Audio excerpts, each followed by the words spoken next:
great to see you here. So I'm in my car. Obviously, I told you guys yesterday I'd be in my car going to Los Angeles, and I wanted to do a quick live and just say, if you're scared, awesome. If you are frustrated, then it's time to get stronger, mentally stronger. So I'm heading to Los Angeles right now, and I was packing up all my stuff this morning. My husband grabbed my suitcase and put it in the car, which I thought was really sweet. And I literally had a moment where I looked at all the clothes I was bringing, and I was like, I must be nervous.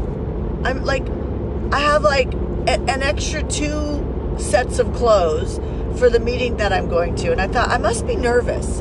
And why I love sharing that with you is because I think sometimes we have this unrealistic understanding of what we think growing our life and our business is. Like, it's almost like all business is all about lead gen or marketing. And it's like, no, business is also about realizing when you're not good at what you're doing and pulling back and learning how to actually restructure your products and services so that you are delivering great content, or you're delivering great fulfillment. Like when I have a client that does a really good sales cycle, but then, nobody renews with them, I'm like, okay, so there's a problem with either the retention of how you hold the room or the value of what you're offering. So my point is that I think often we can get obsessed with the growth and what we're working on, but it's also like even remembering, like, it's okay to feel like it's okay that I was feeling like I needed to overpack because I didn't know what I wanted to wear, because obviously that's an element of trying to get it right or trying to be accepted, or just nerves, right? Like nerves. And then I thought to myself, these nerves are great because that means I'm up to something that I'm excited about. That means that there's a big opportunity in front of me. And like, I'm bringing it to your attention because sometimes I think we somehow, like I hear people say, Shanna, show me how to be confident. I'm like, confidence happens with a lot of mistakes. So if you want to be confident before you actually make the mistakes and avoid the mistakes, then you're not understanding the game. The game is figuring it out. The game of business, like I was messaging with somebody yesterday, I said, wow, really working on breaking the 8-figure mark was challenging. It was challenging from the standpoint of I would say, like, making decisions faster, which I talk about all the time. Like, you got to learn how to make decisions faster. I feel like I make decisions fast, and I didn't make decisions fast enough this year, which cost the company probably somewhere, well, based on the projections we looked at, my lack of making decisions faster this year cost us probably somewhere around the neighborhood of $6 or $7 million. And if I would have made decisions faster, we would have hit it, because all of our marketing works, all of our onboarding works, all of our programs work. So my point is that, like, when I'm looking at my own growth and I'm looking at your growth, or you're looking at your growth, make sure that you stop and realize, like, there's no way around, like, figuring it out as you do it. Like, there's no shame in, like, overselling something and then going, oh shit, I don't know how to deliver this. Okay, so you're gonna have a breakdown and you're gonna figure it out.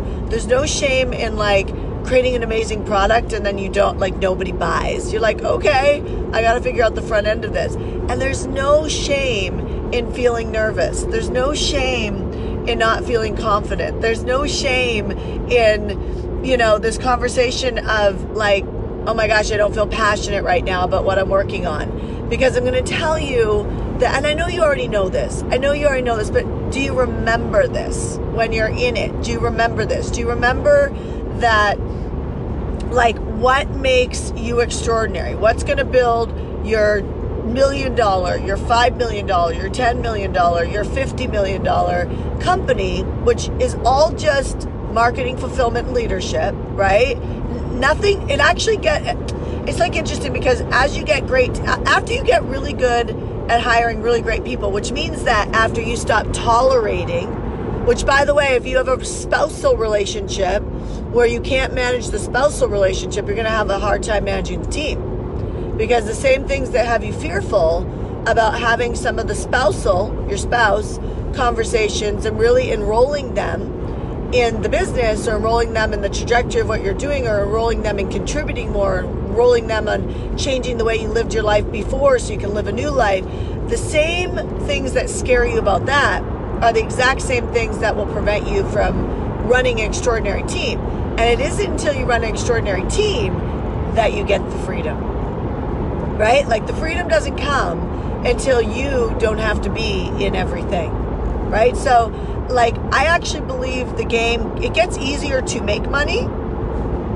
What the hard part I've found anyway, you have to come up with your own decisions on this as you go to those next levels, is what I've found is the hardest thing has been getting myself to make the decisions at the same rapid speed that I did when I wasn't scared, right? And so, like, now when I look at HeartCore, you know, I'm looking at hundreds of thousands of dollars every single month, you know, many millions of dollars a year just to run the company, which means that there's human beings attached to that. So it's like, when I look at that, the responsibility is much higher.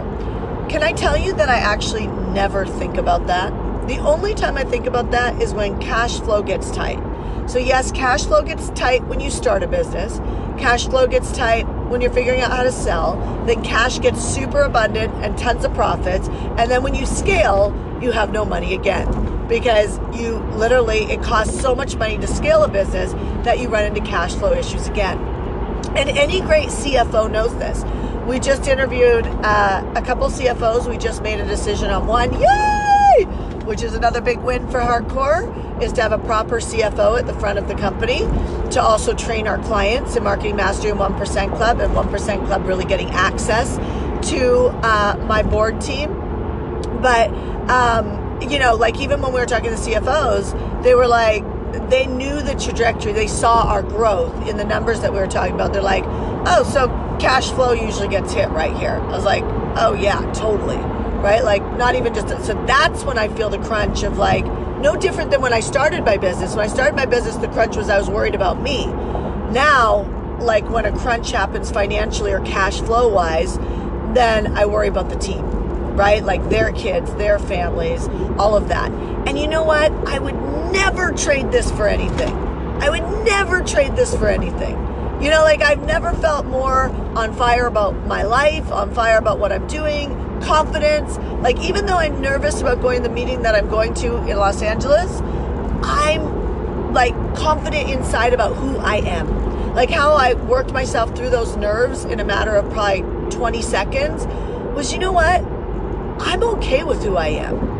And that's taken a long time of me just simply keeping my word to myself, which is what we teach in our leadership program, right? Like, how can you make it to the top when you're constantly backing down? How can you make a huge impact with your life when you think it is only about your family? Your family's uber important, but it's not just about your family.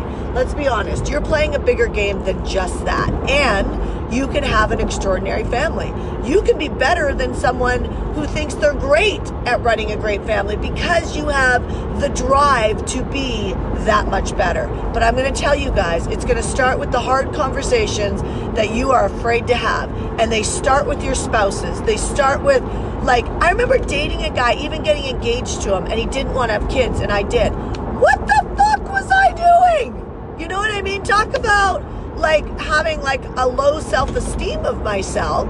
Like, you need to know what you want, because one of the things I'm going to tell you, I actually just sent a podcast to our 1% Club in their Voxer thread this morning, and I sent it to them because it was a very good podcast about the fact that this woman that hit $3 million had a realization that when she went in to talk to her leadership team, she was solid in her head, because, like, she was peaceful. She wasn't flipping out, an area that she would have avoided before, because she made herself first before her family.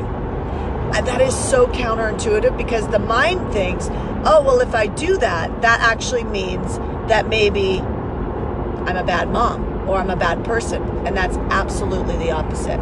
So I'm going to leave you with that to think about. I'm going to get back on my track so I don't lose track about where I'm going. And I'm sending you guys so much love today. Have a great weekend. And hopefully this morning coffee with Shanda gave you some food for thought. Bye.